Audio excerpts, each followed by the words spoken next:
Hello everyone.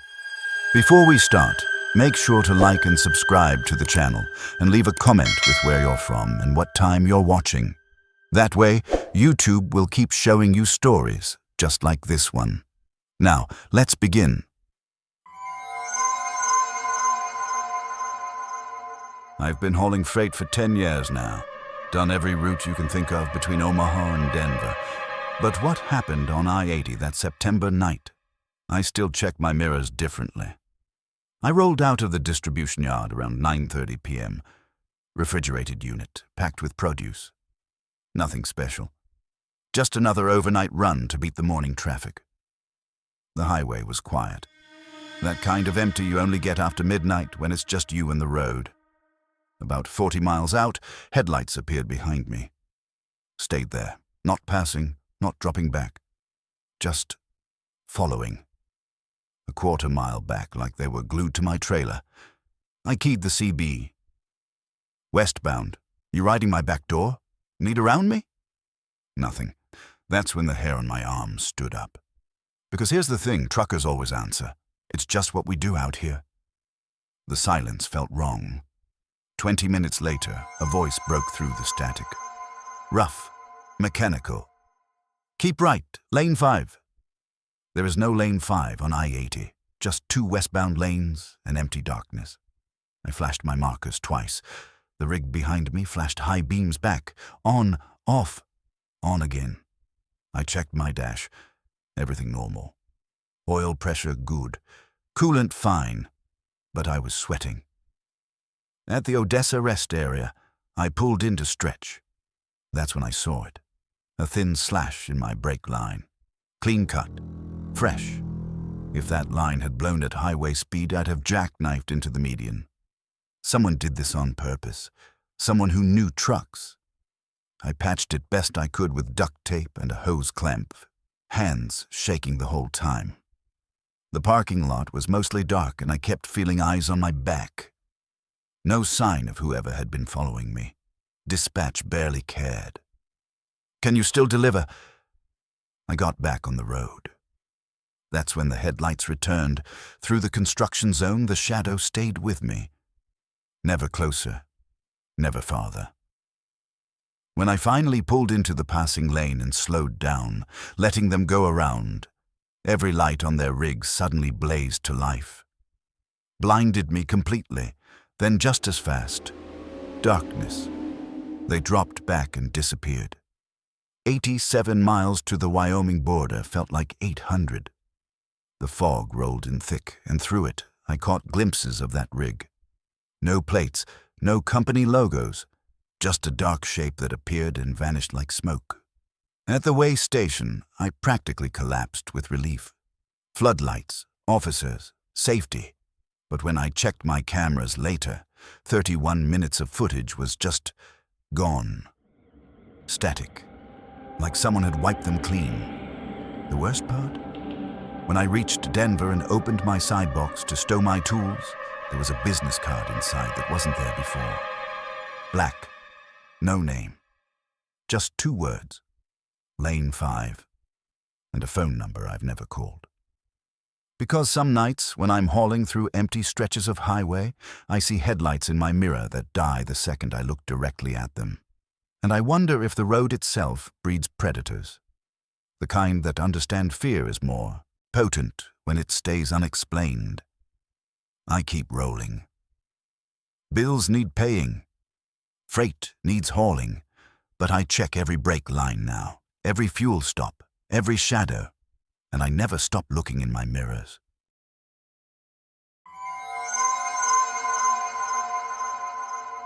My name's Smith. I'm 28, 6 months out of CDL school, still getting used to the endless hum of highway under my wheels.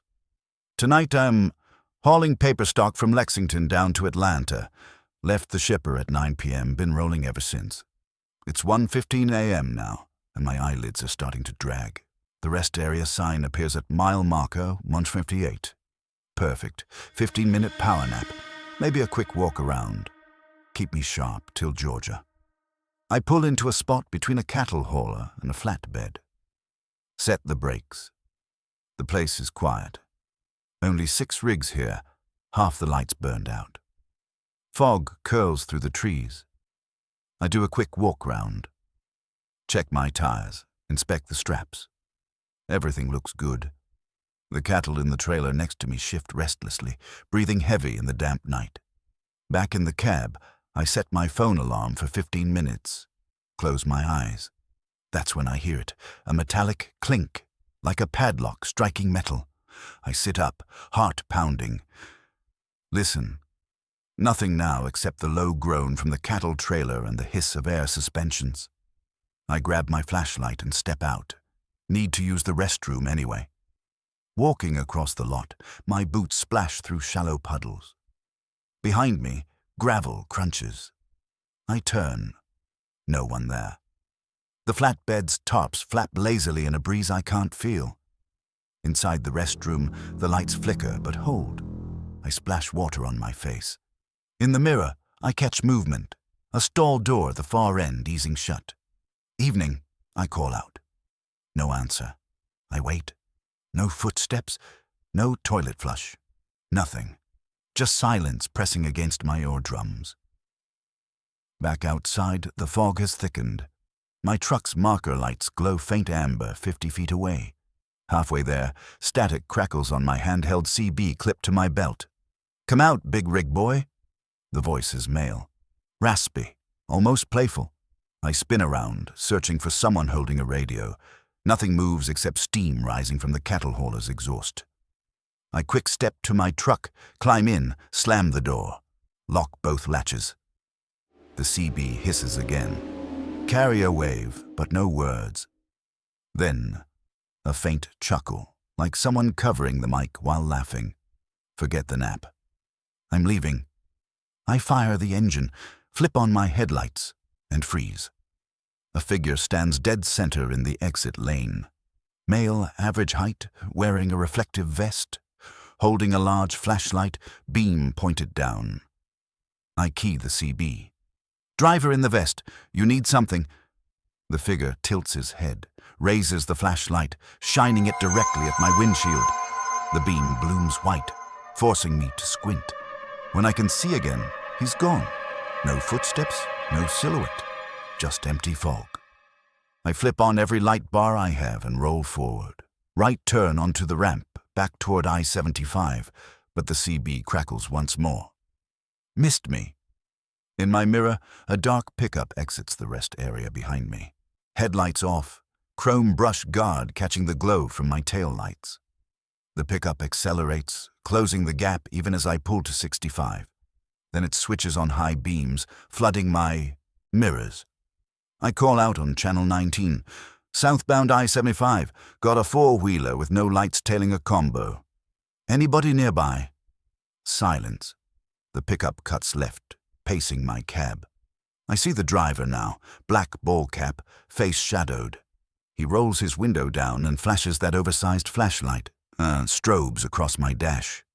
Then he edges toward my lane like he's going to sideswipe me.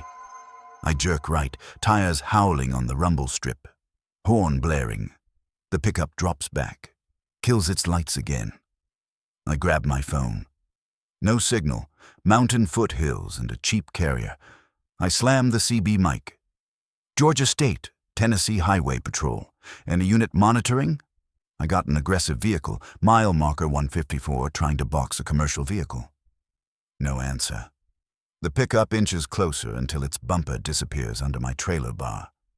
Up ahead, I spot headlights from a northbound rig. Proof I'm not alone, but too far to help. The pickup suddenly flashes red-blue strobes from its roof light bar. No siren, looks every bit like undercover law enforcement. Relief crashes through me. Maybe it's a trooper after all. I key the mic. Officer, if that's you, say your unit number. I'll comply. The light bar switches off, plunges back into darkness. My relief turns to ice-cold dread. The pickup brakes hard, falls behind my trailer, then darts right onto the shoulder, riding the gravel at high speed. The driver's door swings open. The man in the reflective vest steps out. Still moving, jogging alongside my trailer while clutching the flashlight. He slaps the trailer wall twice. Bang! Bang! Then plunges into the tree line. The pickup vanishes into the median, ghosting through kudzu and saplings. I don't slow down until I'm 10 miles away, engine roaring, hands welded to the wheel. At the next truck stop, I pull into the brightest spot I can find and call 911. The dispatcher sounds skeptical at first, but then her tone shifts. We've had similar reports tonight. Troopers are en route. Do not stop until you reach the next way station at mile 131. 20 minutes later, I'm surrounded by Tennessee Highway Patrol cruisers, light bars spinning. They check my rig, run my license, scan the trailer seal. Intact. Trooper Haskins listens to my story, jaw tight. We've been hunting these guys for weeks. They prey on rookies. One distracts, the other tries to break cargo seals or plant contraband. Guns, pills. Then the driver hauls it across state lines, unaware. A K9 team circles my trailer. After 20 sweat-soaked minutes, the dog indicates nothing. The mechanic finds 2 fresh gouges in the aluminum. Someone tried a bolt cutter but slipped, probably when I left too fast. They release me at dawn with a case number and a warning. But every time I pass a pickup with a light bar now, I tense so hard my shoulders ache. If you're still listening, you probably enjoy stories like this. A like or a comment helps keep them alive.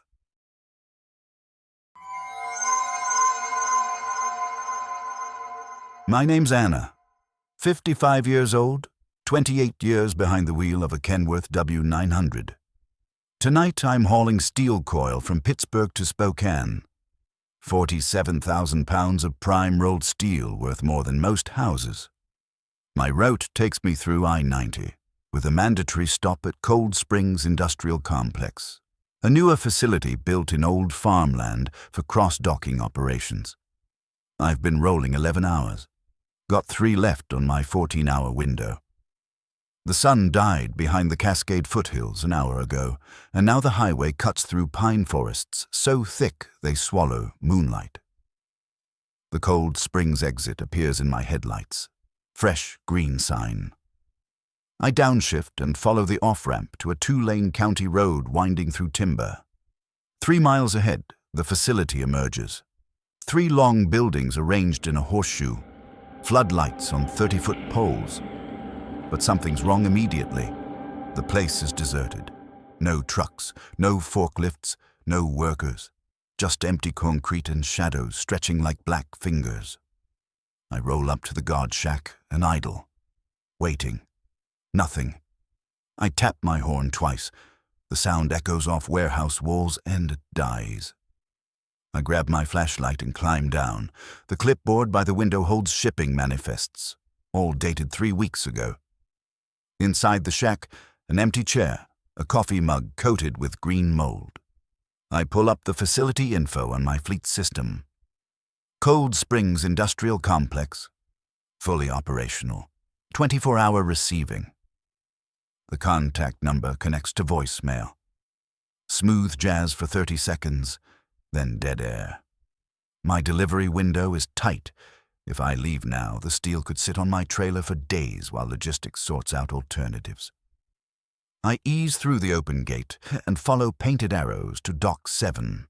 The loading dock stretches like a concrete platform. Everything looks normal except for the silence. I back up, watching my mirrors. The moment I set the brakes, the dock door slams down behind me with a metallic crash that echoes like a gunshot. Dock doors don't fall on their own. Someone just trapped me. I grab the CB mic. Breaker 19, emergency at Cold Springs Industrial, mile marker 287. Driver trapped at loading dock. Need immediate assistance. Static. I try my cell phone. No bars. I shift into drive and give it throttle. The truck lurches forward a few inches, then grinds to a halt. I climb out to investigate. Someone has chained my trailer's landing gear to a concrete anchor point in the dock. Heavy logging chain, the kind used to secure bulldozers. That's when I hear the footsteps. slow, deliberate, coming from inside the warehouse behind the closed dock door. Boot heels on concrete, approaching from deep inside. "Security," I call out. "I'm a commercial driver with a scheduled delivery. Open the door." The footsteps stop, then resume, but now they're moving away, fading into the warehouse interior. 5 minutes pass. Then the footsteps return, accompanied by a new sound. The screech of metal on concrete, like someone dragging a heavy object. I shine my flashlight through the glass panels in the dock door. The warehouse is a maze of shadows. Pallets stacked to the ceiling, aisles disappearing into darkness. The dragging sound stops directly behind the door, then silence so complete it makes my ears ring. I walk back to the chain, pull out my bolt cutters from the toolbox, position the jaws around the padlock shackle. 3 attempts later, the shackle snaps with a ping. I'm running for the cab when the warehouse lights begin switching on in sequence. Bay after bay, stretching into the building's depths. In the harsh, fluorescent glare, I catch glimpses of what's inside. Empty pallets, abandoned forklifts. And in the far corner, a pile of what looks like discarded clothing. But it's the wrong shape, wrong color. My mind refuses to process it. The dock door behind me groans upward. I don't look back. I vault into the cab, fire the engine, floor the accelerator. The Kenworth lurches forward, tires screaming, trailer swaying as I take the turn at twice the safe speed. In my mirrors, I see a figure standing in the open doorway, tall, wearing coveralls, motionless as a scarecrow. Then the building lights cut out all at once. I don't slow down until I'm back on I-90, hands shaking, breath coming in ragged gasps. At the first truck stop, I call 911. The dispatcher sounds skeptical. Industrial facilities close early. Trespassing calls are low priority unless there's evidence of theft. An hour later, a Spokane County deputy calls me back. Facility's been closed for renovation since last month. No security, no operations. You sure you had the right address? But when I call dispatch at dawn, they insist Cold Springs is operational. They have emails, phone logs, GPS coordinates. The dispatching manager goes quiet for a long moment. "Anna, we've had 3 drivers report problems at that location in the past month. We're pulling it from the rotation. One driver, a veteran named Thompson, refused to complete his delivery there. Said the place felt wrong, that he saw things that didn't make sense. 3 days later, I'm delivering a different load near Cold Springs. During lunch, I talk to a local sheriff's deputy. When I mention Cold Springs, his expression hardens. "We've had issues there," he admits quietly. "Missing persons reports, strange calls. Problem is, the place changes ownership every 6 months. Shell companies. By the time we investigate, the previous owners have vanished." He leans across the table. "Between you and me, we think it's being used for human trafficking, a way station for moving people across state lines. Most drivers see nothing. But the ones who arrive at the wrong time," he trails off. "You ever go back there, you call me direct. Don't wait for 911. I never did return, but sometimes, when I'm hauling through eastern Washington late at night, I catch myself looking for that exit sign at mile marker 287. It's still there. Green and reflective, directing traffic to a place that exists on maps and GPS systems, but feels like a wound in the landscape itself. Some places collect darkness the way others collect dust. And Cold Springs Industrial feels like one of them.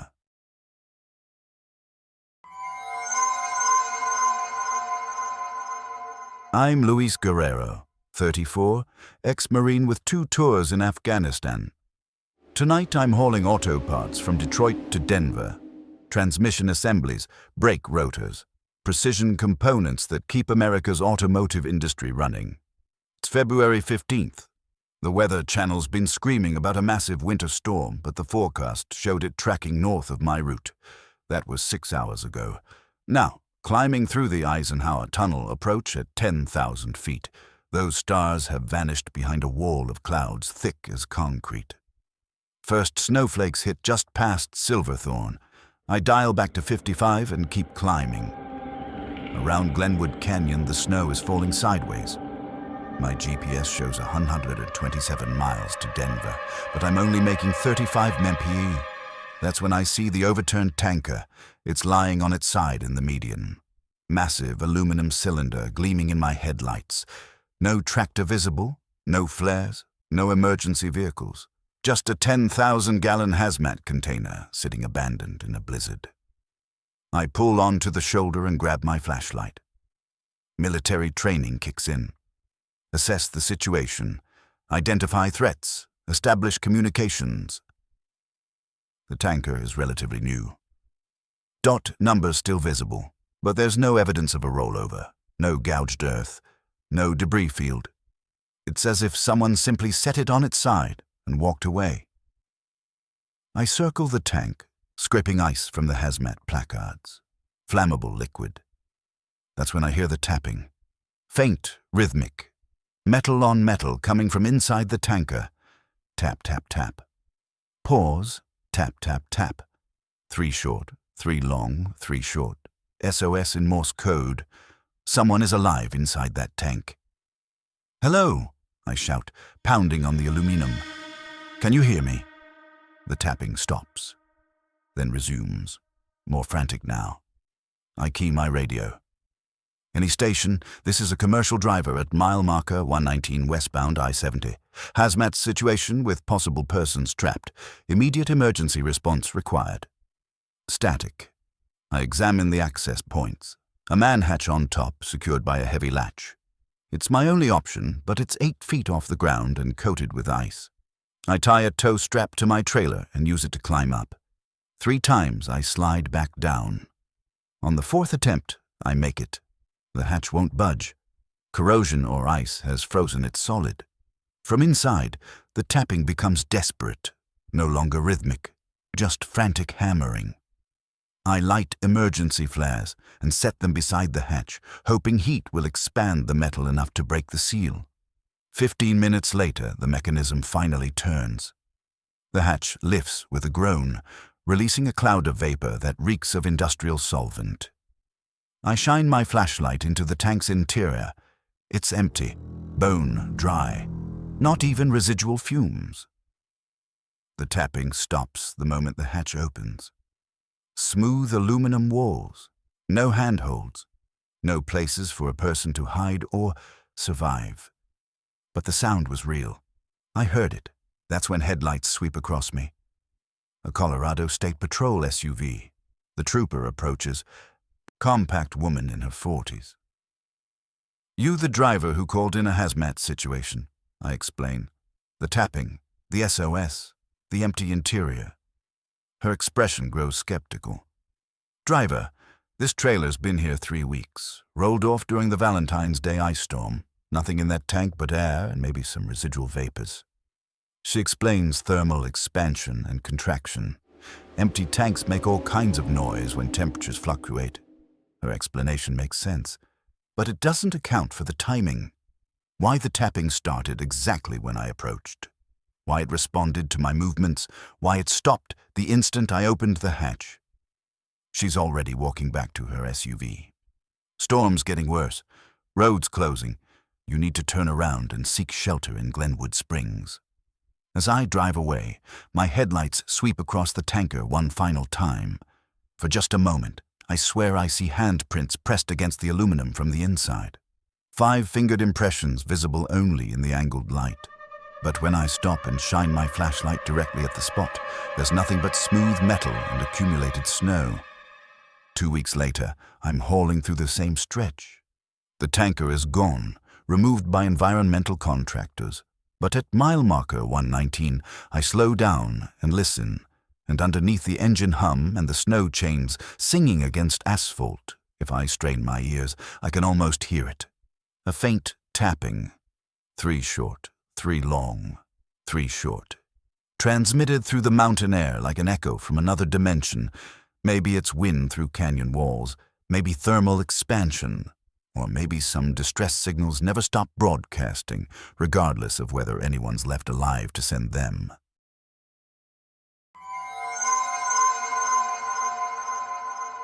I'm Maya Rodriguez, 29 years old, second-generation Mexican-American.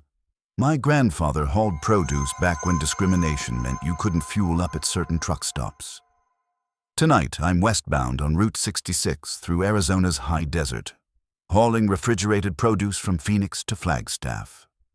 It's August 3rd, temperature gauge reading 117 degrees, even though the sun dropped an hour ago. My reefer unit chatters like a diesel-powered air conditioner. Route 66 through this stretch is two-lane blacktop with no services. Just endless sagebrush and the occasional roadkill baking on the shoulder. Around mile marker 198, my headlights pick up something in the road ahead. A dark shape sprawled across the center line. I downshift and slow. As I get closer, the shape resolves into a big rig. A day cab pulling a flatbed loaded with construction equipment, jackknifed across both lanes, completely blocking the highway. No flares, no warning triangles, no emergency flashes. Just a disabled truck sitting in the dark like a roadblock. I stop 50 yards short and set my hazards. Key up the CB. Eastbound Route 66, mile marker 198. We got a disabled unit blocking both lanes. Driver, if you copy, what's your situation? Silence. I grab my flashlight and climb down. The desert air hits like opening an oven door. The day cab is a 2015 Freightliner. Driver's door hanging open. Interior dome light casting weak yellow glow. Driver, you okay in there? No response. The cab is empty. Logbook open on the dash. Thermos of coffee still warm. Pages show a driver named Peterson hauling rebar from Tucson to Vegas. His signature from the last fuel stop is barely 3 hours old. He abandoned his truck recently. And in apparent haste. I circle the flatbed. 20 tons of steel rebar properly secured. But several pieces have been removed from the top layer, leaving gaps. Heavy steel, each piece weighing hundreds of pounds. Moved by hand in 100-degree heat. Why would anyone steal rebar in the middle of the desert? That's when I hear the voice. Faint. Muffled. Help! Help me! A man's voice, barely audible. I follow the sound. 20 yards from the truck, my light catches movement behind a cluster of cactus. A figure lies on the ground, waving weakly. I approach cautiously, hand on the knife clipped to my belt. The man appears to be in his 50s, jeans and plaid shirt soaked with sweat, face sunburned, lips cracked. Thank God, he gasps. Thought I was going to die out here. You, Peterson? He nods. Truck broke down, tried to walk for help, got turned around in the dark. His story makes sense, but something feels off. His clothes are dirty but not torn. Boots barely scuffed, and his truck is clearly visible from where he's lying. Marker lights casting amber reflections. What happened to your rig? He drinks greedily from my water bottle. Lost power steering, jackknife trying to keep it on the road. I help him stand. He's steadier than someone, suffering genuine heat exhaustion should be. My truck's got satellite communication. We can call for a wrecker. He grins. Teeth too white. Appreciate it, miss. You're a lifesaver. As we pass his truck, I notice details I missed before. Fuel tanks full. No evidence of mechanical failure. Most telling, the trailer landing gear is down, supporting the flatbed. You don't drop landing gear during an emergency jackknife. You do it when you're deliberately unhooking. Peterson? I stop. Why'd you unhook from your trailer? He blinks. What? I didn't. He trails off, realizing his mistake. I back away, hand drifting toward my knife. What's really going on here? Peterson's demeanor shifts instantly. He straightens, no longer leaning. His voice loses the desperate edge. Smart girl, too smart for your own good. That's when I hear engines. Multiple vehicles approaching from the east. Peterson grins and keys a handheld radio. Package inbound. One driver. Female, probably armed. Standard intercept protocol. My blood turns to ice water. This isn't a breakdown, it's an ambush. I run, not toward my truck. That's what they expect. But into the desert, flashlight off, hoping darkness will hide me. Behind me, Peterson shouts into the radio. Southbound into the brush, maybe 50 yards out. Headlights sweep the highway as 3 vehicles arrive. 2 pickups and a semi, probably stolen, ready to take my load. The desert floor's treacherous, every step a gamble. Cholla cactus catches my jeans, thorns tearing fabric and skin, but I keep moving. 20 minutes into my flight, I'm lost. The highway lights have disappeared behind low hills. Without shelter or water, I have maybe 6 hours before dehydration becomes life-threatening. From a rocky outcrop, I spot the glow of headlights about a mile away. My truck surrounded by the hijackers' vehicles. That's when I see a second set of lights approaching from the west. Single vehicle, moving fast. I pull out my cell phone. No signal, but the LED flashlight still works. I cover the lens with my fingers, creating a dim red glow. Begin signaling SOS toward the approaching vehicle. 3 short, 3 long, 3 short. Repeated until my thumb cramps. The westbound vehicle slows. Stops. I hear a diesel engine. Another trucker. I scramble down the outcrop, heading toward the sound. 15 minutes later, I emerge 50 yards from an idling Peterbilt with Montana plates. The driver, a weathered man in his 60s, is studying the scene ahead with binoculars. Driver, I need help. There's a hijacking in progress. He lowers the binoculars. Studies me. Torn jeans, cactus thorns, dust-caked and exhausted. You the driver of that reefer unit? I nod and quickly explain. He pulls out a satellite phone. Montana Doty Dispatch. This is Unit 447. I need immediate highway patrol response.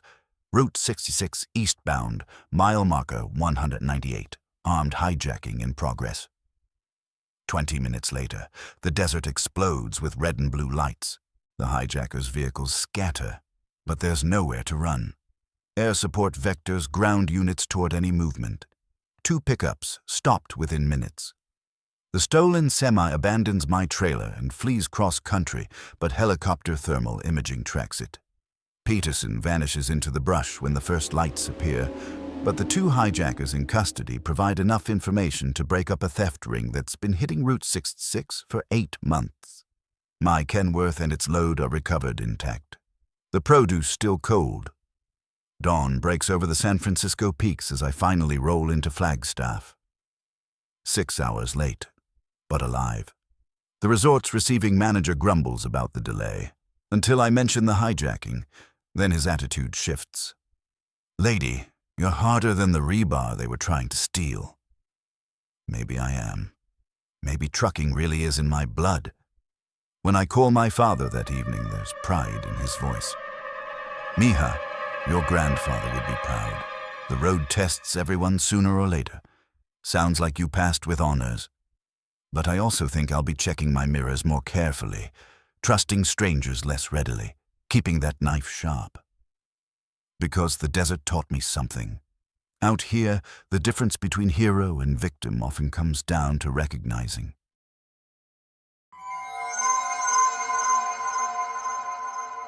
I'm Frank Rodriguez, 48 years old.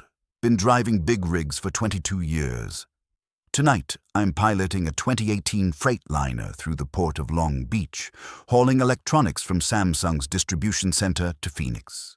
Flat screens, smartphones, tablets, high-value freight that makes hijackers salivate.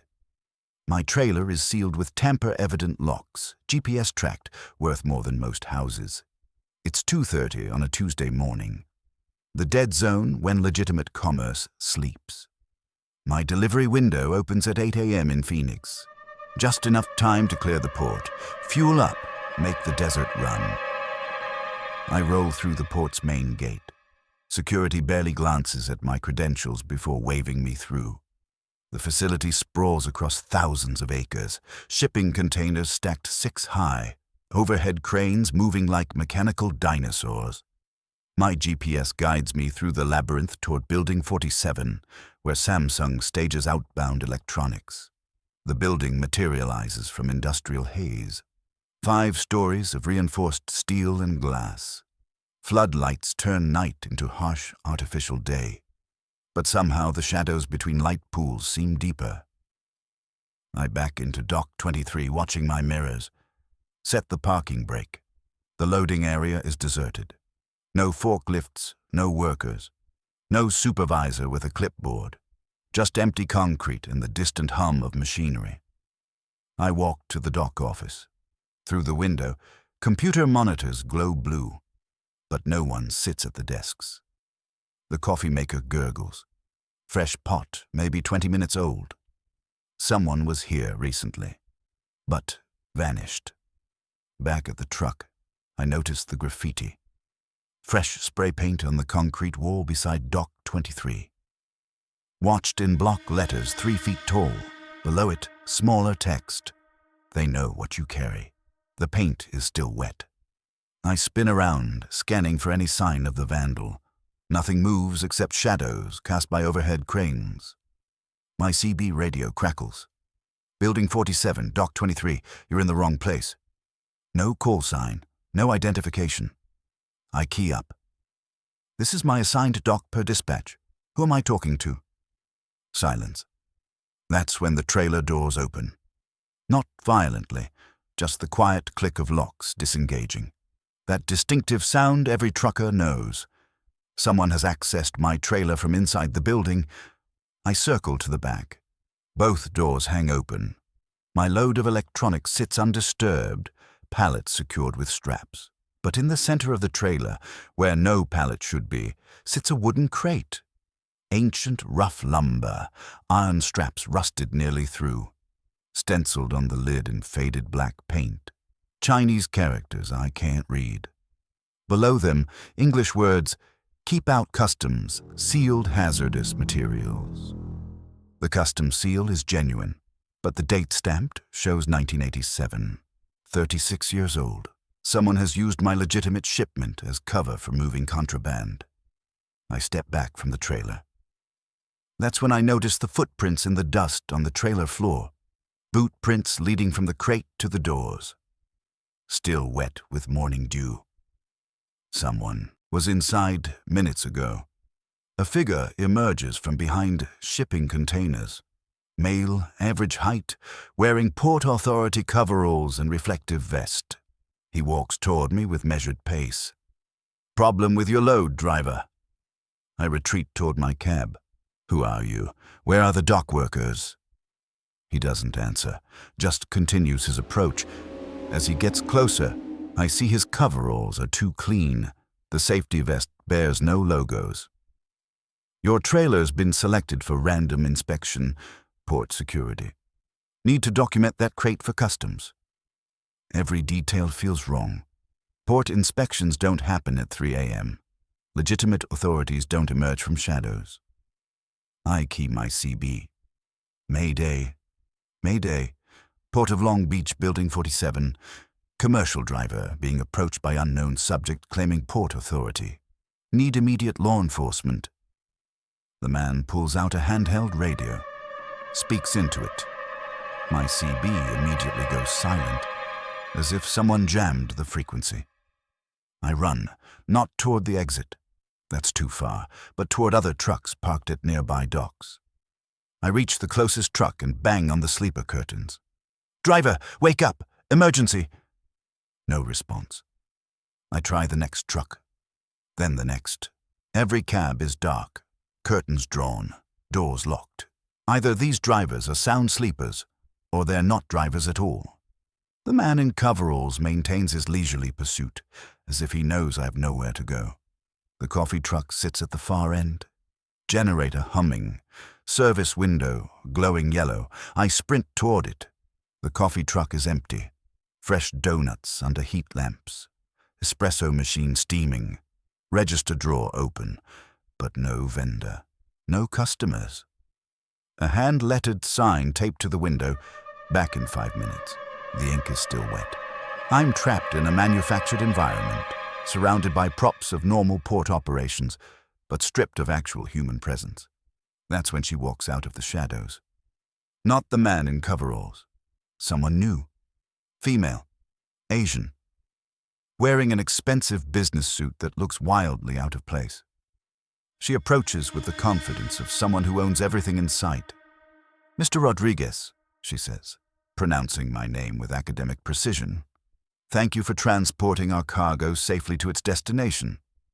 I back against the coffee truck. "I don't know who you are or what's in that crate, but I'm not part of whatever this is." She smiles, cold as moonlight on steel. "You're hauling much more than electronics, Mr. Rodriguez. That crate contains industrial prototypes worth approximately $50 million. Technology that certain governments would kill for. $50 million, transported unknowingly in my trailer. If federal agents discover it, I'll be charged with industrial espionage. Decades in federal prison. Why me?" She adjusts her suit jacket, revealing a shoulder holster. "Your route is perfect. Regular weekly runs. Impeccable safety record. No one suspects a veteran driver with clean inspections. You're the invisible courier." The man in coveralls has circled behind me. 2 more figures emerge from between containers. I'm outnumbered, outgunned, trapped. "You want the crate? Take it. Unhook my trailer. Let me drive away empty." She shakes her head. "Unfortunately, you've seen too much. The crate continues to Phoenix as planned. You continue as our unwitting courier. If something goes wrong, if customs inspects my load, I take the fall while these people vanish." That's when the alarms begin wailing. Not the steady beep of equipment, but the ear-splitting shriek of facility-wide emergency alerts. Floodlights begin strobing red. Over the PA system, a computer-generated voice. "Security breach Building 47. All personnel evacuate immediately." The woman curses in Mandarin, barks orders to her team, but it's too late. In the distance, genuine port security vehicles race toward Building 47, light bars flashing, sirens growing louder. Someone discovered the deception. The criminals scatter like roaches. The woman and her team sprint toward a black SUV parked between containers. I have maybe 3 minutes before security arrives. I choose surrender over flight. I climb into my cab, fire the engine, drive straight to the port security checkpoint. Trailer and contraband intact. Better to surrender voluntarily than flee and look guilty. The interrogation lasts 6 hours, but my story checks out. The criminals used sophisticated port access to stage their operation, jamming communications, clearing legitimate workers from Building 47. The crate contains industrial 3D printing technology stolen from a defense contractor, worth exactly $50 million. My truck was selected because my route profile matched their needs, but I had no knowledge of the conspiracy. Samsung confirms the electronics were never supposed to load at Building 47. Someone hacked their logistics system. The real dock workers had been told the building was closed for fumigation. Even the graffiti was psychological operation, designed to make me feel watched and vulnerable. The criminals escaped, but federal agents recovered the stolen technology, dismantled what they called the most sophisticated cargo theft operation in port history. I was cleared, commended, released with a stern warning. Samsung paid a bonus, but the experience changed something fundamental. Every loading dock now feels like a potential trap, every unusual delay a possible setup. I've installed additional cameras, carry emergency communication equipment, maintain constant contact with dispatch during high-value loads.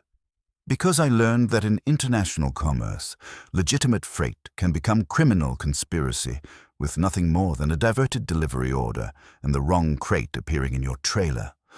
Sometimes late at night in some anonymous truck stop, I wonder how many other drivers are unknowingly carrying cargo that could change their lives forever.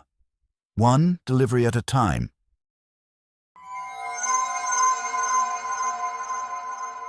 I'm Jamal Washington, 31 years old. Been driving a Mack Anthem for 2 years now. Tonight I'm deadheading back to Kansas City from Detroit. Running empty, just my tractor, no trailer. What we call bobtailing. My route cuts through rural Kansas on 2-lane state highways, avoiding interstate tolls, enjoying quiet country roads. It's October 15th, harvest season. Cornfields stretch to the horizon, golden in the late afternoon sun. Junction City appears around a gentle curve just as the sun touches the western horizon. Population 847, established 1887, home of the Fighting Eagles. It's the kind of small Kansas town that time forgot.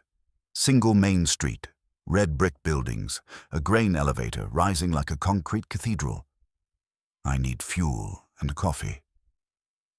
The Casey's sits at the junction of Highway 177 and Main Street, glowing like a beacon. I ease into the truck area behind the store. Only commercial vehicle in sight. While fuel runs, I walk inside. The clerk is a woman in her 60s with silver hair and reading glasses. She looks up from a paperback romance. Evening, driver. Don't see many big trucks through here anymore. I pour coffee and grab glazed donuts that expired yesterday.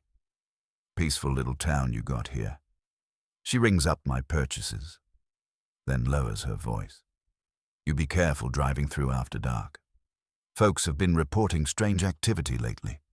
Cars following people, strangers taking pictures of license plates. Sheriff thinks it might be connected to that meth problem over in Chapman County. I thank her and head back to the truck, thinking about small-town paranoia. The Mack fires up with a satisfying rumble.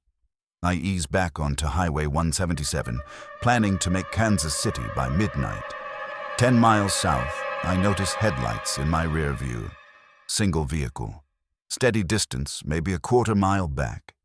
Nothing unusual, but as minutes pass, the vehicle never gains or falls back. Just hangs there like a shadow. I key the CB. Southbound 177, got a 4-wheeler behind me. You need a round? Just give a holler. Silence. I try again. Nothing but static. Around mile marker 47, the road curves through timber that blocks ambient light. The following vehicle's headlights become more prominent. Late model SUV, dark-colored, riding high on oversized tires, aftermarket LED arrays, no emergency flashers, no official markings. I slow to 45, giving them opportunity to pass. The SUV matches my reduced speed perfectly. I speed back to 60. They accelerate in synchronization. The CB crackles. A voice I recognize. The store clerk from Junction City. Driver, you still out there on 177? That truck with the red and black Mack cab. I key up. Yes, ma'am. What's on your mind? Sheriff just called. 3 men in a black SUV were asking about you. Wanted to know which direction you headed. When Jimmy wouldn't tell them, they offered him $50. $50 for tracking information. Not meth dealers. Organized professional surveillance. Ma'am, did the sheriff get descriptions? All he said was they weren't local. Spoke with East Coast accents. Drove off when Jimmy refused to cooperate. I'm passing through farm country now. Cornfields stretching endlessly. No side roads. Nowhere to turn. The SUV begins closing distance. Quarter mile becomes 200 yards. Then 100. High beams flood my cab, washing out mirrors. I grab my CB. Any station, commercial driver on Highway 177 southbound, mile marker 43 being followed by suspicious vehicle. Request immediate law enforcement. A voice answers. Male. Official sounding. Driver, we copy. Maintain current speed and direction. Units responding. Relief floods through me, until I notice the SUV has also slowed, as if the driver heard the same transmission. That's impossible unless they're monitoring emergency frequencies. The official voice returns. "Driver, for your safety, take the next county road east and proceed to the abandoned grain elevator. Emergency vehicles will meet you there." Something feels wrong. Why direct me away from the main highway to an isolated location? Negative. I'll maintain current route to Abilene where there's proper lighting and backup. The voice turns sharp. "Driver, you will comply with law enforcement directives immediately. Exit at County Road 18 or face obstruction charges." Real cops don't threaten charges for refusing to drive to isolated locations. Someone is impersonating law enforcement. The SUV accelerates, pulling alongside my cab. Through my window, I see 3 occupants. All male. Dark clothing. The passenger leans out, holding what looks like a badge wallet. Signals for me to pull over, but even in poor light, the badge looks wrong. Too shiny, wrong shape. I shake my head and point toward Abilene. The man becomes agitated, reaches inside his jacket, produces a handheld spotlight, aims the brilliant beam directly at my eyes. Sudden glare is blinding. That's when I see the roadblock ahead, 50 yards in front, 2 vehicles positioned across both lanes. Pickup truck and sedan arranged to funnel me to a stop. Headlights off, nearly invisible. This is coordinated. Multiple vehicles, probably planned for days. I have seconds to decide. I downshift rapidly, engine braking hard, laying on the horn in continuous blast that shatters rural silence. 120 decibels carrying for miles. At the same time, I flip on every light the Mac carries. Headlights, markers, flashers, work lights, turning the truck into a rolling beacon. The effect is immediate. The SUV swerves away, startled. The blocking vehicles begin moving, scrambling to reposition as my horn continues blasting. I maintain speed toward their roadblock, betting they won't risk head-on collision. I'm right. The pickup lurches forward, clearing the right lane just as I thunder past. The sedan stalls. I swerve onto the shoulder to avoid it, gravel spraying, but I regain pavement and accelerate. In my mirrors, I watch the 3 vehicles attempt to regroup, but their choreography has collapsed. One car sits motionless with steam rising from its hood. The SUV manages to resume chase, but they're now more than a mile behind. Abilene's lights appear ahead. I roll into town with horn still blaring, lights flashing, pull into the police station lot, continue honking until officers emerge. The next 2 hours blur. Police interviews, radio communications, incident reports. Kansas Highway Patrol confirms they had no units in the area. Someone was impersonating law enforcement using sophisticated radio equipment. A multi-agency search finds the abandoned sedan, stolen from Kansas City 3 days earlier. But no trace of other vehicles. Similar incidents reported across rural Kansas. Pattern suggests organized criminal group targeting commercial drivers. But the level of organization suggests they're building toward something larger.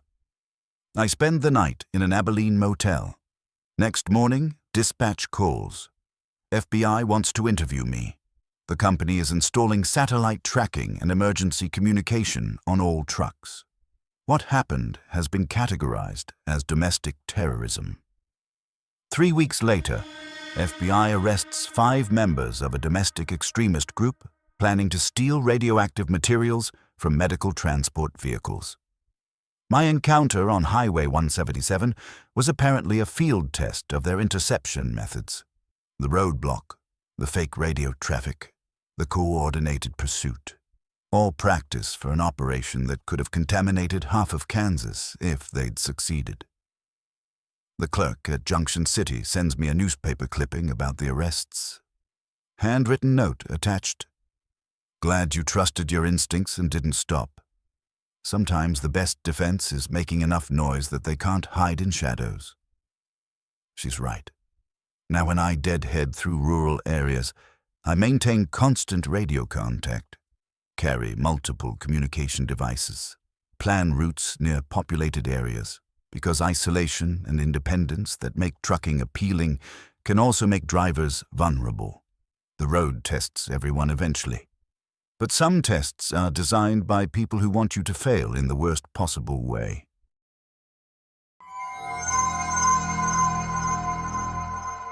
I'm Elena Vasquez, 36, bilingual driver hauling cross-border freight for 12 years. Tonight, I'm piloting a Volvo through the El Paso-Juarez corridor, one of the busiest commercial crossings on the U.S.-Mexico border. My trailer is loaded with consumer electronics, smartphones, tablets, gaming consoles. The manifest shows 2.3 million in cargo. Electronics are prime targets for organized theft rings operating on both sides of the border. It's March 8th. Temperature still hovering around 95 even though the sun disappeared an hour ago.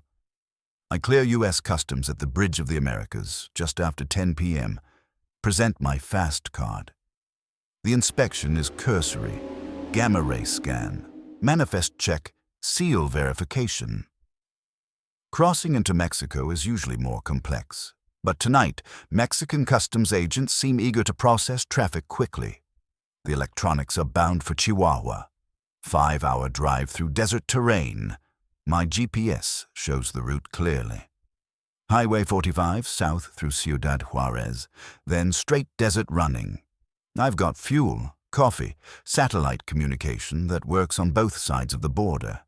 Everything should be routine, except for the nagging sensation that someone's been watching since I left customs. 20 kilometers south of Juarez, I notice headlights behind me. Single vehicle, steady distance, probably another commercial driver making the same run. But as kilometers pass, the vehicle never gains or falls back. Same pattern I've learned to associate with surveillance. I key the CB and switch to Spanish. Hola, conductor detrás de mí. ¿Necesitas pasar? A voice answers immediately. The trucker claims there's no one behind me, but I can clearly see headlights in my mirrors. The following vehicle begins closing distance, 300 meters, then 200. Headlights grow larger, revealing details. White pickup truck, riding high on oversized tires, aftermarket LED arrays, no official markings, no emergency flashes. Around kilometer 273, the highway curves through hills that block ambient light. The pickup's headlights become blindingly bright, flooding my cab, washing out mirrors, running high beams now, either intimidation or preventing me from seeing detail. I grab my satellite phone, dial my company's security department. The call connects. I provide GPS coordinates. Describe the pickup. The dispatcher's tone turns serious. Elena, we're tracking your location. Mexican authorities notified. Do not stop under any circumstances. The pickup accelerates, pulls alongside my trailer. Through my mirror, I see 2 occupants, both male. Dark clothing. Passenger window rolls down. Man leans out, holding what appears to be an official badge. Signals for me to pull over, but even in poor light, the badge looks wrong. Too small. Wrong color. I've been through enough legitimate inspections to recognize the real thing. Mexican federal police use specific vehicles, specific uniforms, specific procedures these men aren't following. I shake my head, point toward the next town, indicating I'll stop there. The man becomes agitated, reaches inside his jacket, produces a red flashlight, aims the beam at my windshield. Sudden glare is blinding. That's when I see the roadblock ahead. 2 vehicles positioned across both lanes. Another pickup and sedan, creating a funnel to force me to stop. Lights off. Nearly invisible. Coordinated operation, at least 4 vehicles. Multiple personnel. Too sophisticated for ordinary robbery. Too professional for cartel soldiers. I have seconds to decide. I grab my air horn and lay on it continuously, while flashing every light the Volvo carries. 120 decibels shattering desert silence, turning my truck into a rolling beacon visible for miles. At the same time, I keep broadcasting on CB, multiple channels.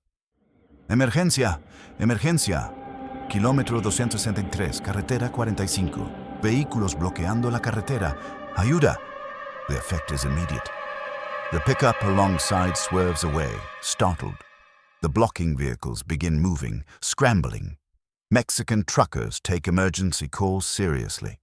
Within minutes, my CB explodes with voices offering assistance, relaying my position to authorities. The town of Villa Ahumada appears ahead. Mexican federal police stationed there specifically to patrol this stretch. I roll into the police compound with horns still blaring. Stop beside patrol vehicles under floodlights. Officers emerge, professional, prepared. They've been monitoring radio traffic. Within an hour, Mexican federal police arrest 3 men in 2 pickups, discovering sophisticated radio equipment, fake police badges, weapons. 4th vehicle escapes, but police recover enough evidence to classify this as organized criminal enterprise. Interrogation reveals I was targeted because of my regular cross-border route and high-value electronics. Criminals had been monitoring customs radio, identifying loaded trucks as they cleared the border, selecting targets based on cargo value and driver vulnerability.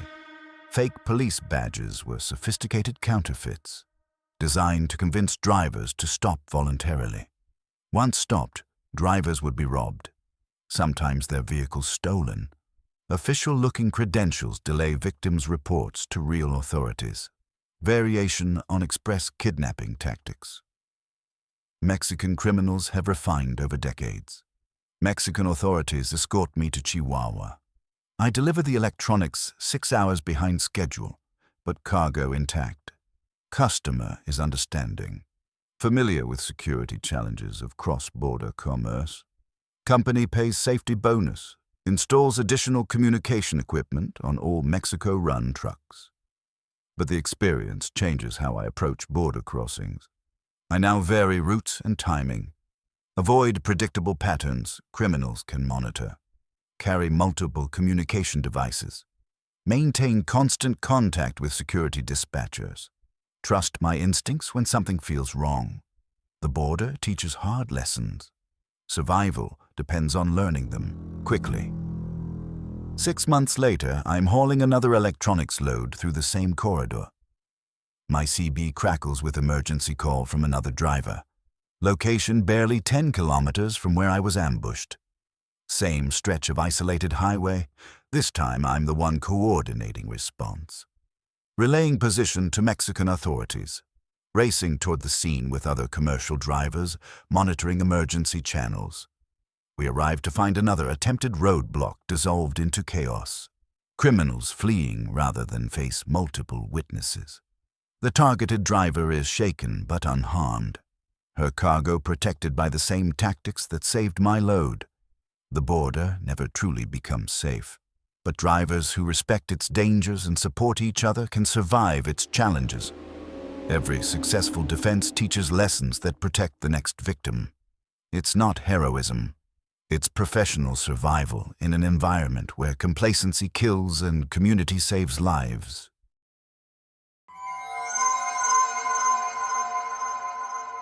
I'm Tyler Bennett, 29. Newbie owner-operator, driving my pride and joy, a 2021 Kenworth T680, for exactly 8 months. Tonight I'm eastbound on Interstate 30, approaching the Texarkana Way Station. The facility straddles the state line between Texas and Arkansas. My flatbed trailer carries 42,000 pounds of steel coils bound for Mississippi. Running legal on both weight and hours. Delivery window opens at 8 a.m. tomorrow. Just enough time if I don't hit delays. It's 10:15 on a humid September night, the kind of heat that makes asphalt soft. The way station appears in my headlights, concrete platforms lit by sodium vapor lamps, electronic signs directing traffic.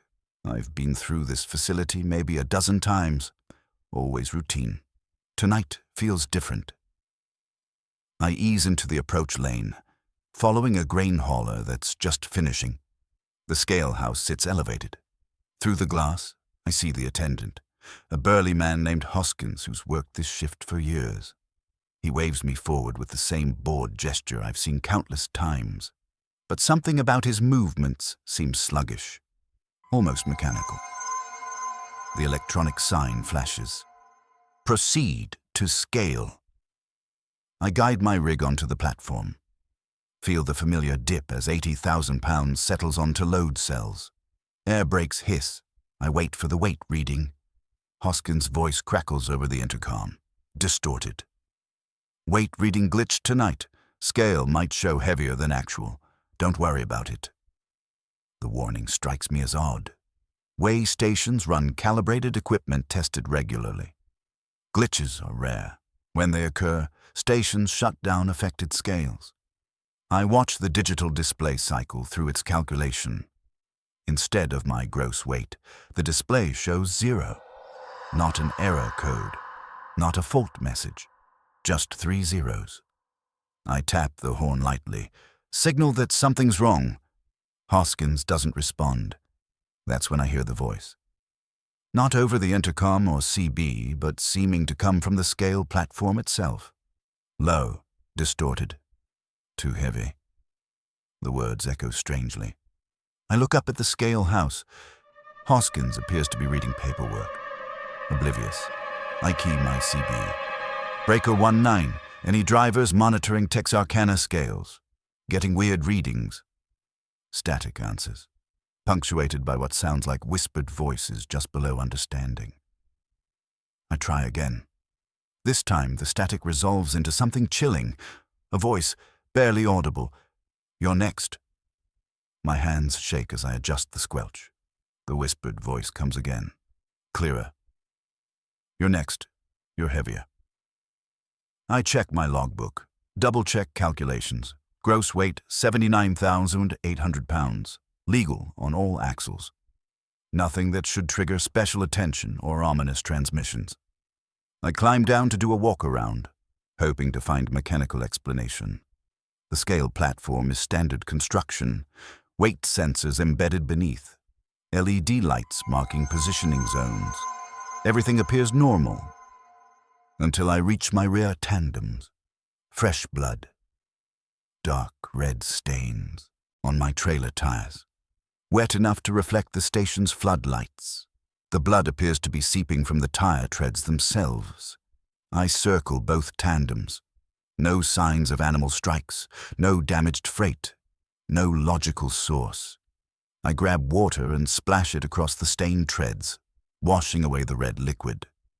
Within seconds, fresh blood begins seeping through the rubber again. I scrub with a wire brush. The blood vanishes under abrasive action, only to return with impossible persistence.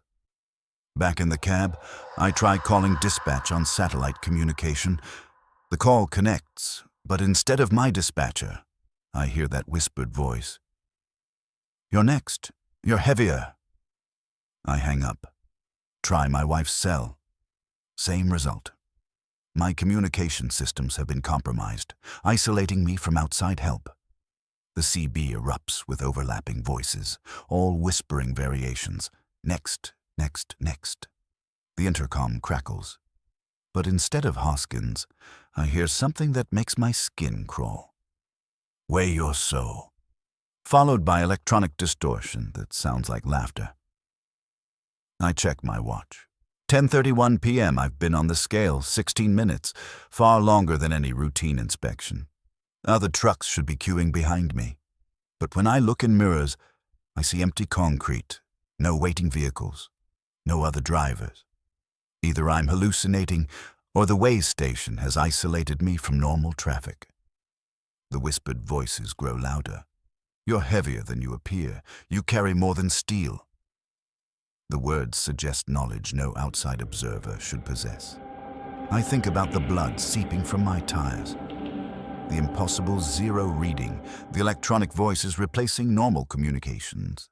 Everything points to a facility operating according to rules that don't match the physical world.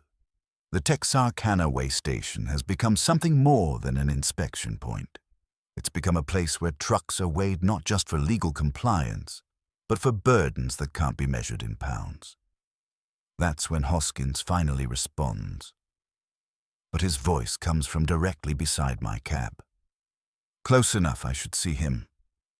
"Driver, you've been sitting on my scale for 18 minutes. Either you're heavier than the equipment can read, or you're carrying something that doesn't belong in this world." I turn to look. The window shows only empty air and the distant glow of the scale house. "What do you mean?" I call out. Hoskins' voice returns, now seeming to come from multiple directions. "Some loads don't register on standard scales. Some drivers carry weight that accumulates over time, picking up cargo that attaches itself without bills of lading. You've been hauling for 8 months. How do you know every mile has been clean?" The question hits hard. 8 months of night runs, isolated highways, stops at docks where anything could have happened in darkness. How many times had I parked where I couldn't monitor my trailer? The possibility that something had attached itself to my rig, something that wouldn't show my body scales, suddenly seems terrifyingly plausible. I grab my flashlight, climb down for another inspection. The steel coils sit exactly as they did when I left the shipper, secured with chains, blocked with timbers, but between the coils, in shadows where my beam doesn't penetrate completely, I catch glimpses of something else. Not additional cargo, but empty spaces that feel fuller than they should be. The whispered voices reach crescendo. "You're carrying us now. We ride with every trucker who stops here long enough. We add weight that never shows on scales, but always pulls you toward the ground."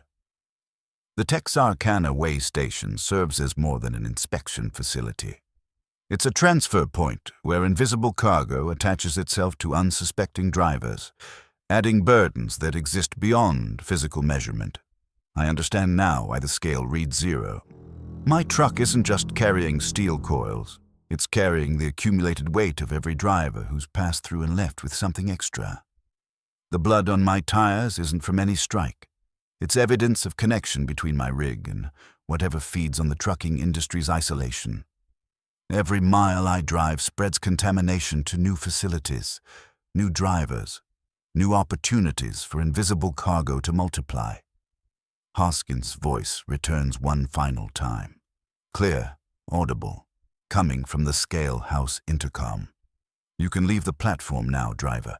Your weight is recorded. But remember, some loads get heavier with every mile, and some scales measure things that don't appear on any manifest. Drive carefully. Try not to think about what's riding with you in the dark." The electronic sign flashes "Proceed" in green letters. The scale platform releases with mechanical clunk that sounds like a prison door opening. I climb back in, hands shaking. Restart the engine. Ease off the platform. In my mirrors, the Texarkana way station returns to normal operations. Other trucks pulling onto scales. Routine inspections proceeding. But I know I'm no longer part of that normal world. My CB returns to standard chatter. My satellite phone connects to legitimate dispatchers. My tires show no trace of blood. Everything appears normal, except for the knowledge that I'm carrying cargo that doesn't exist in any manifest, but adds weight to every mile I drive. The steel coils reach meridian on schedule, but I notice other drivers give my rig wider berth at truck stops, as if they sense something different.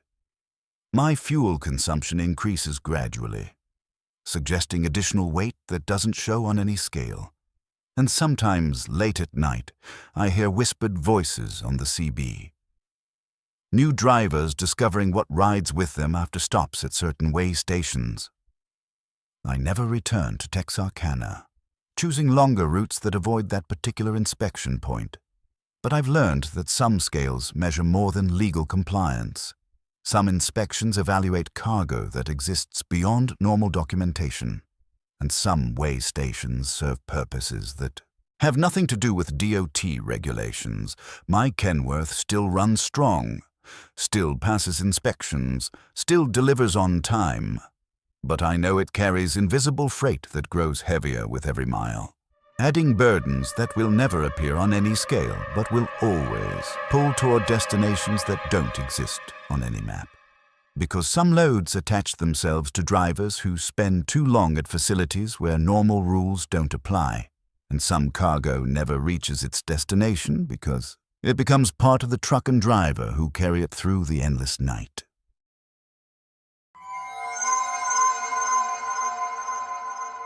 I'm Roy Henderson, 57. Been driving solo for 31 years. Tonight I'm pushing a freight liner through what the Weather Service is calling the storm of the decade. A nor'easter that's turned I-95 through Maine into a frozen hell. My trailer carries auto parts from Detroit to Bangor. 43,000 pounds of transmissions and brake assemblies that can't wait for spring thaw. Delivery window opens at 6 a.m. tomorrow.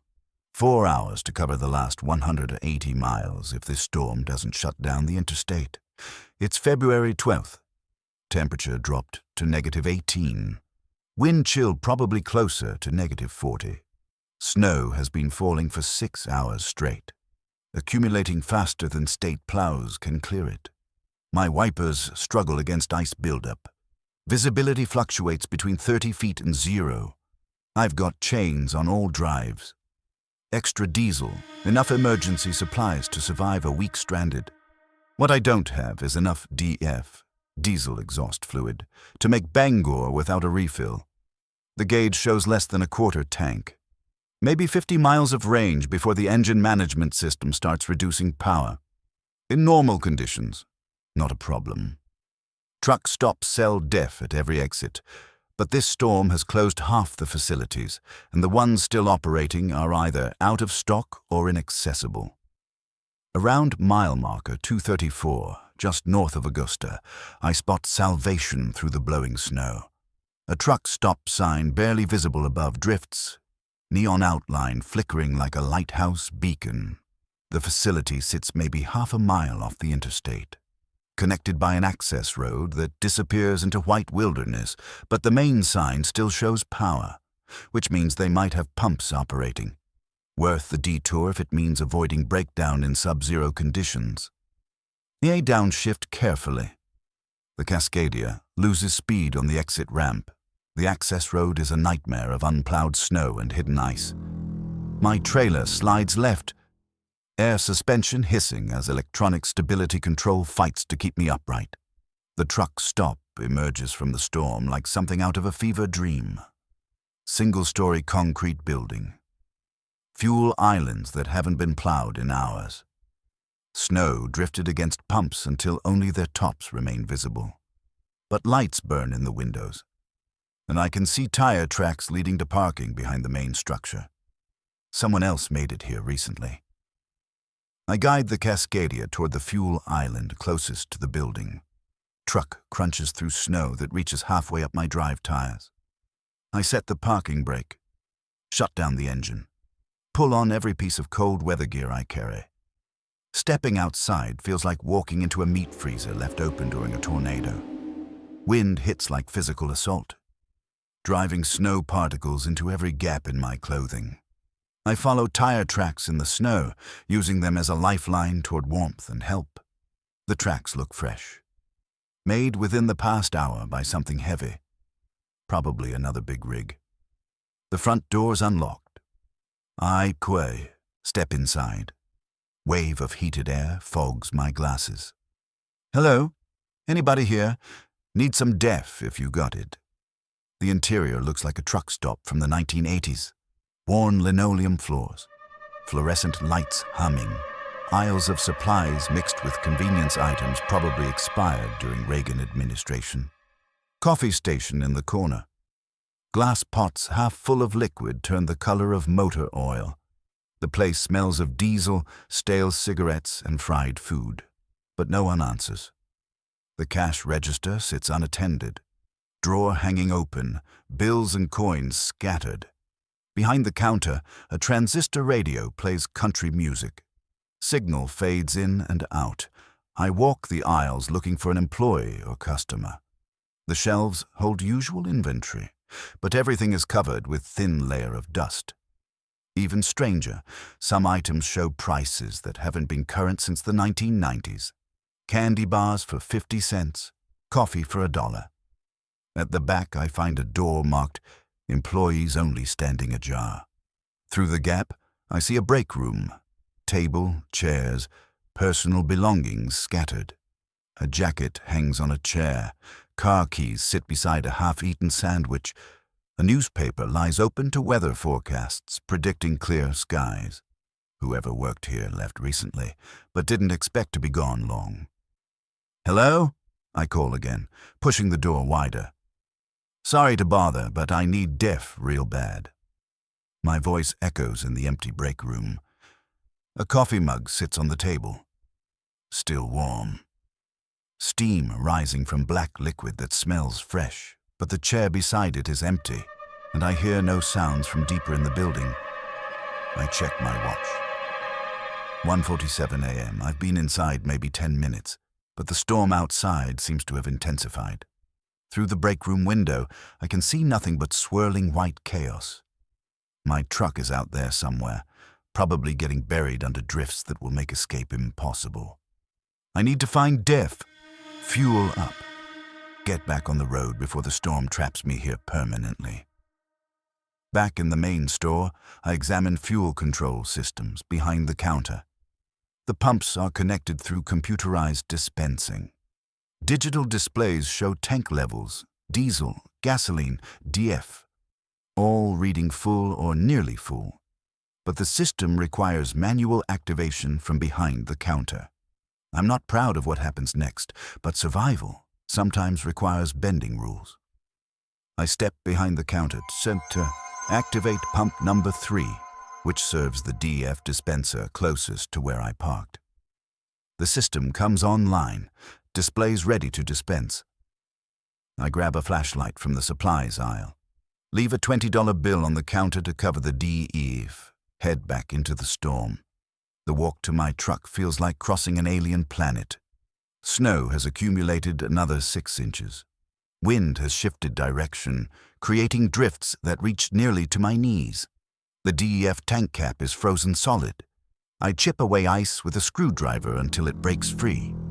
I connect the nozzle. Pump 25 gallons. The gauge shows full capacity, enough to reach Bangor, with margin to spare. But when I try to restart the engine, nothing happens.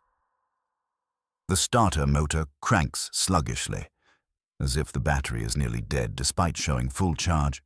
I try again. The engine turns over but won't catch. Diesel engines are notoriously difficult to start in extreme cold, especially when fuel begins gelling. I'm considering using emergency starting fluid when headlights appear through the storm. Another vehicle approaching, moving slowly but steadily. The lights belong to a pickup, probably 4-wheel drive with a plow blade mounted on the front. As it gets closer, I see highway maintenance stenciled on the door. Amber warning lights flashing on the roof.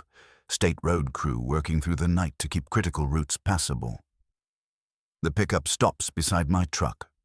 Driver rolls down his window. He's a man in his 40s wearing insulated coveralls and reflective vest. Maine DOT employee. "You having trouble, driver?"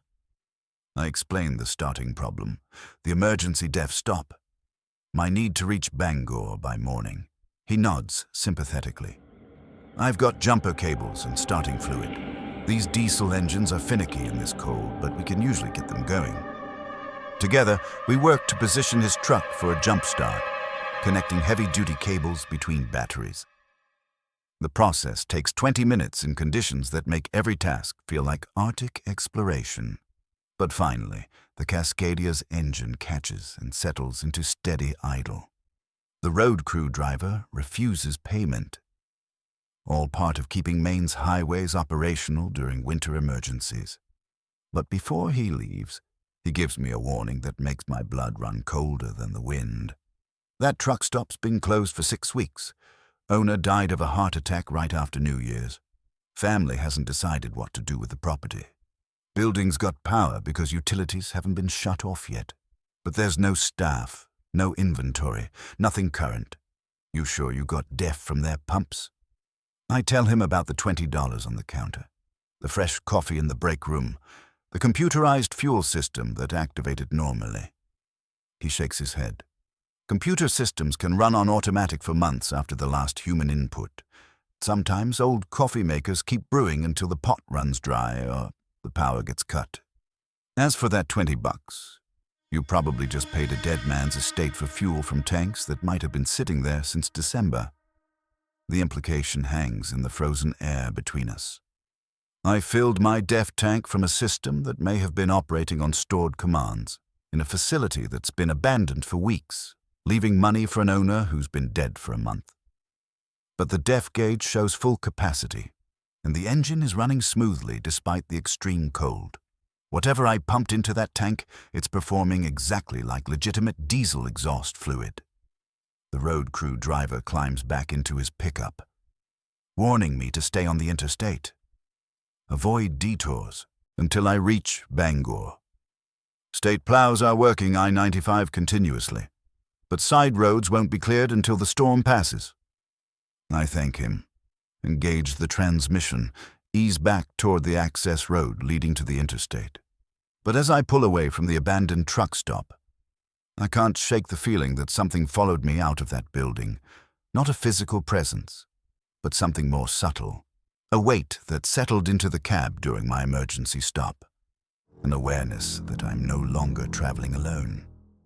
The heater runs normally. Radio picks up clear signals. All gauges read within parameters. Yet the air inside the cab feels different, charged with electricity that builds before thunderstorms. The drive to Bangor takes 4 hours through conditions that would challenge an Arctic explorer. But the Cascadia never misses a beat. DEF system functions perfectly. Engine delivers full power. I arrive at the distribution center just as loading dock crews report for morning shift. Auto parts delivered on schedule. Customer pays promptly. Logbook shows nothing but routine winter driving. But I never forgot that truck stop. 6 months later, hauling furniture through the same stretch of I-95, I decide to check on the abandoned facility. The exit is still there, access roads still visible, but the truck stop itself has been demolished. Nothing remains but a concrete foundation and disconnected utility lines poking up through weeds. I stop at a legitimate truck stop 20 miles down. Ask the clerk about the demolished facility. She remembers it well. Old Pete's place. Family-owned operation that served truckers for 40 years before the owner's death closed it permanently. She mentions several drivers reported strange experiences during the brief period between Pete's death and the building's demolition, including fuel purchases that went through normally despite the facility being legally closed. State inspectors found the underground tanks were still full, she tells me. Fuel, diesel, DEF. Everything current and properly maintained, as if Pete was still running the place from beyond the grave. She leans closer, voice dropping to a whisper.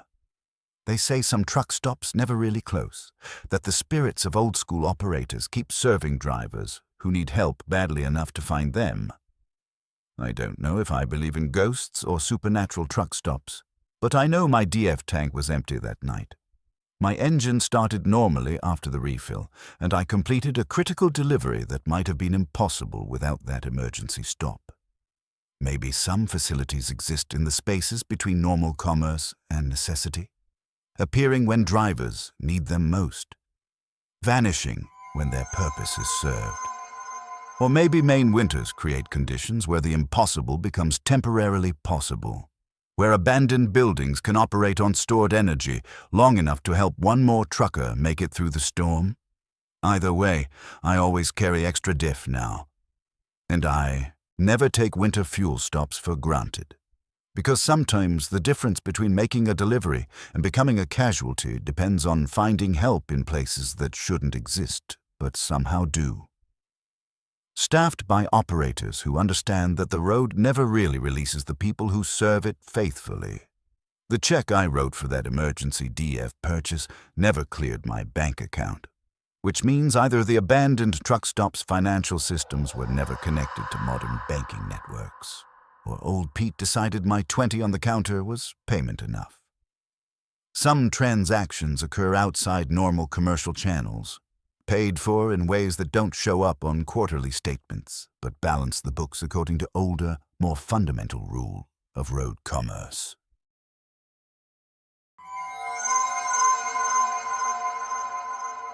I'm Diego Martinez, 43. Former NASCAR pit crew chief turned long-haul driver after a racing accident ended my career. Tonight I'm piloting a freight liner through I-40 across New Mexico, hauling pharmaceutical supplies from Albuquerque to Amarillo. The cargo manifest lists everything from insulin to morphine. Controlled substances worth more than $1 million on the black market, absolutely critical for patient care. My trailer is sealed with tamper-evident locks. GPS tracked every 30 seconds. Temperature monitored by 3 different security companies. It's August 23rd. Temperature around 89, even though midnight passed 2 hours ago. Pharmaceutical loads never become routine. Cargo too valuable. Security too tight. Consequences of failure too severe. Around mile marker 267, just east of Tucumcari, I stop at a Flying J to fuel up. Grab coffee for the final push to Amarillo. The truck stop is moderately busy for Tuesday night. Maybe a dozen rigs scattered across the parking area. I top off fuel tanks, check the reefer unit's diesel level, walk around the trailer inspecting seals and security devices. Everything appears normal. But 20 years in racing taught me that disasters announce themselves with subtle signs inexperienced eyes miss. That's when I noticed the man watching me from beside a blue Peterbilt 379, maybe 35, jeans and a plain t-shirt, leaning against his fender with casual posture, cigarette break. But his eyes track my movements with predatory focus. When I make eye contact, he looks away too quickly. Nothing illegal about watching other drivers, but something about his attention feels wrong. I make mental note of his truck's license plate. Continue my inspection, now hyper-aware. Inside, I grab coffee and a sandwich, keeping an eye on the parking lot through windows. The man beside the Peterbilt has been joined by 2 others, one near the fuel pumps, another in a pickup at the lot's edge. They're positioned to observe all exits. Could be coincidence. Could be reconnaissance for cargo theft operation. Pharmaceutical loads are prime targets. Compact, valuable, relatively easy to resell through black markets. I pay and head back to the truck, taking an indirect route that lets me observe the watchers. The man beside the Peterbilt speaks briefly into a cell phone, then climbs into his cab. The pickup starts its engine but doesn't move. The third man continues loitering near fuel pumps, pretending to clean his windshield while monitoring my activities. Pattern recognition from racing days screams, this is coordinated surveillance. Probably the advanced team for a hijacking attempt once I'm back on isolated highway. I climb into the freight liner and fire up the engine, planning to get back on I-40 and call security from the road. But as I ease through the exit, the blue Peterbilt falls in behind me. Maintaining steady following distance that matches my speed exactly. The pickup exits a different direction, probably planning to intercept at some predetermined location. Classic box formation designed to trap my truck where escape becomes impossible. My satellite communication connects immediately to the pharmaceutical company's security center. Dispatcher Rodriguez takes my report with professional calm. Diego, we're tracking your GPS location. 3 unmarked vehicles have been shadowing pharmaceutical loads across New Mexico for the past month. FBI task force investigating, but we need you to stay on major highways and avoid any stops until you reach Amarillo. The confirmation that this is part of a larger pattern makes my hands shake slightly. The blue Peterbilt continues pursuit, never closer than a quarter mile, never farther than half. Whoever's driving knows exactly how to conduct mobile surveillance. But I've got advantages they don't expect. 20 years of pit crew experience taught me to think strategically under pressure, to anticipate problems before they become crises, to coordinate with team members when facing challenges. I key the CB and broadcast on Channel 19. Eastbound I-40, pharmaceutical load being followed by blue Peterbilt, New Mexico tags. Any drivers in the area? I could use some company. The response is immediate. 3 different voices offering assistance, asking for my location, promising to monitor emergency channels. The trucking community takes cargo theft seriously. Every successful hijacking makes all loads more dangerous and expensive. Around mile marker 321, the pickup I'd seen at the Flying J appears in my headlights. Pulled over on the shoulder with hood raised. Classic mechanical problem setup. Classic ambush.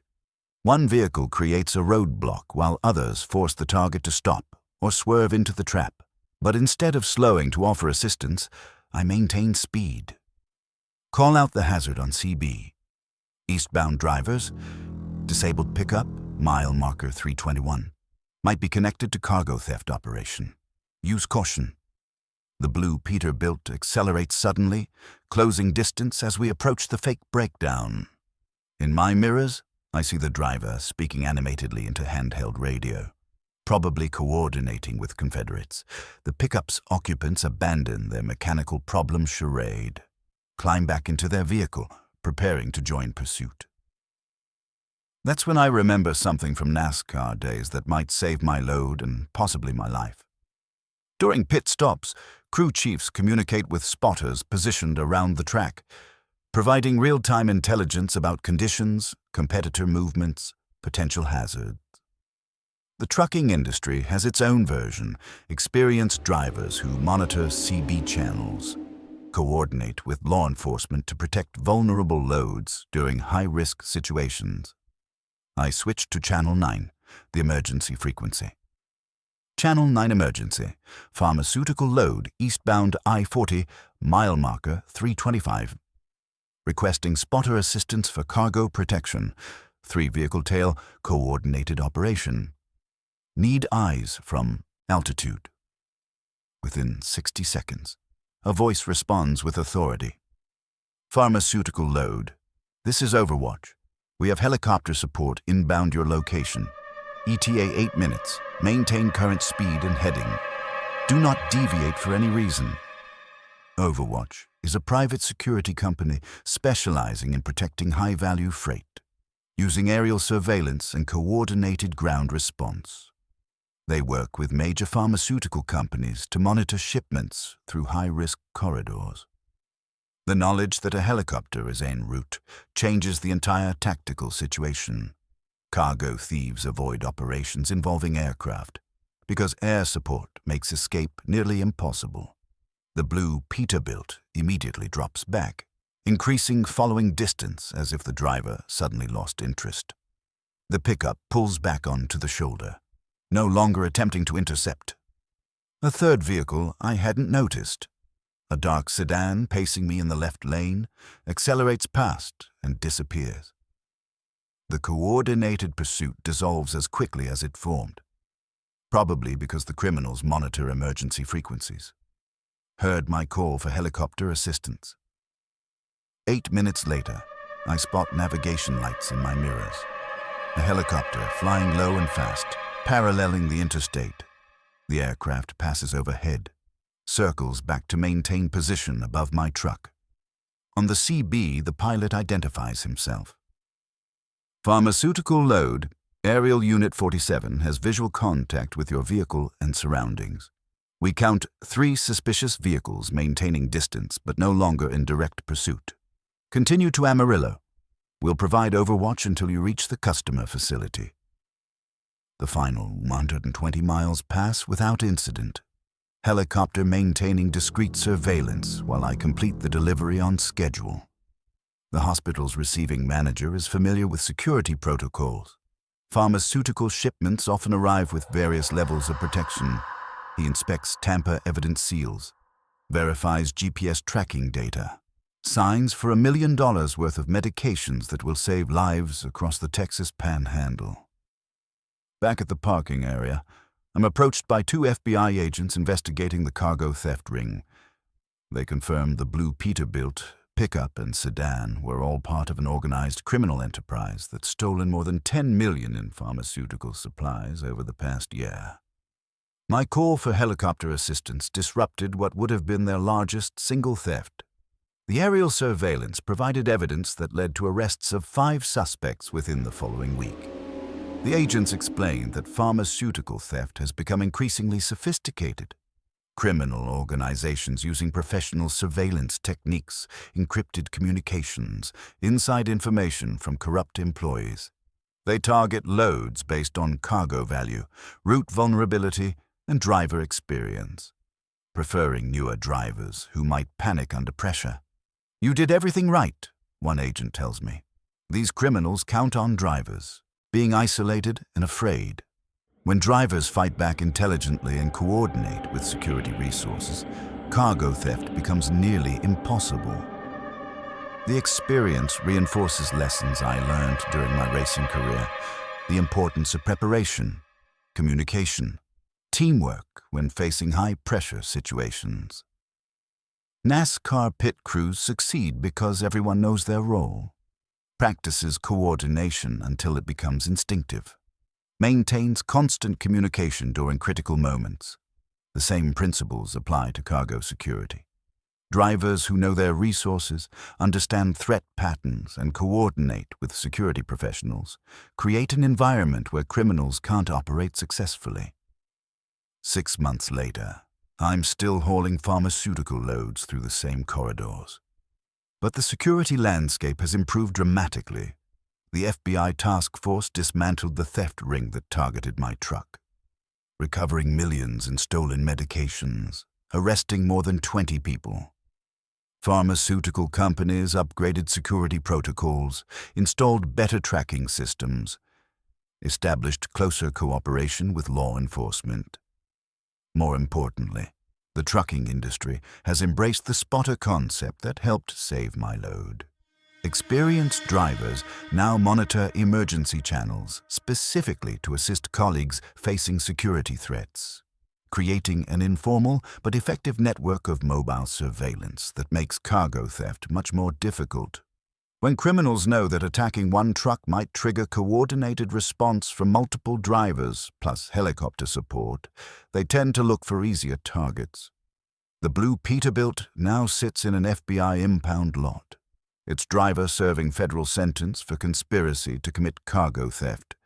The pickup was recovered with sophisticated radio equipment, GPS tracking devices, detailed intelligence files on pharmaceutical shipping routes. But the most important outcome wasn't the arrests or recovered cargo. It was the knowledge that drivers who refuse to become victims can protect not just their own loads, but the entire industry's security. Every successful defense against cargo theft makes criminals less likely to target truckers. Word spreads quickly through criminal networks when operations fail consistently. The best security comes from drivers who understand they're never truly alone on the highway. That help is available when they know how to ask for it, and that fighting back intelligently is usually more effective than passive compliance. Thanks for listening. If you made it through the darkness with me tonight, you know these roads hold more than just freight and deadlines. Some say the highway creates its own monsters. Some say it just reveals what was already there, waiting in the spaces between truck stops and sunrise. Either way, I still check my mirrors. Still listen to the static between CB transmissions. Still wonder what's riding in the trailer behind me that doesn't show up on any manifest. Because out here, the only thing more dangerous than what you can see is what you can't. Stay safe out there, drivers. And remember, sometimes the scariest thing on the road isn't what's chasing you. It's what you've been carrying all along.